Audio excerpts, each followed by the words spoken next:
In this video, I'm going to teach you how to find cheap international flights in 2025 using Google Flights and Skyscanner.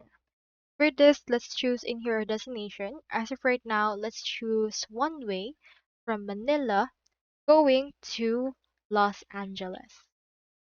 Let's choose LAX and input right here the departure date.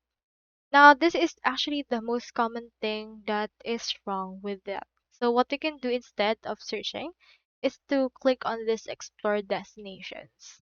So for this case, just enter right here the actual options. We have in here these options. As you can see, some of them are very pricey while some of them are reasonably priced. You can apply in here some filters as well if you would want. So just expand on those, locate wherein you want to actually fly out, and then find those right here. We have the here the Ahmedabad. Just click on it, and after that you can see it. We have in here our cheapest flight, which is around 1680, and you can just click on that. It's for March 12 to March 18. So you can compare it to the Skyscanner. So let's search in here for Ahmedabad, March 12 to 18, and we can see if those dates are actually pricey. So let's start from this until 18,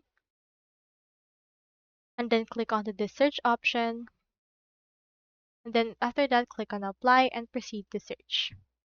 You should be able to find right here some deals. So Skyscanner can actually help you compare prices between different airlines as well as your Google flights.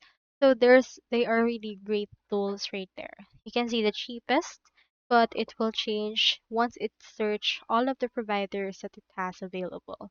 So you head over to the cheapest and book the ones that is the best for you. So that's all there is today, and I hope this video helped you.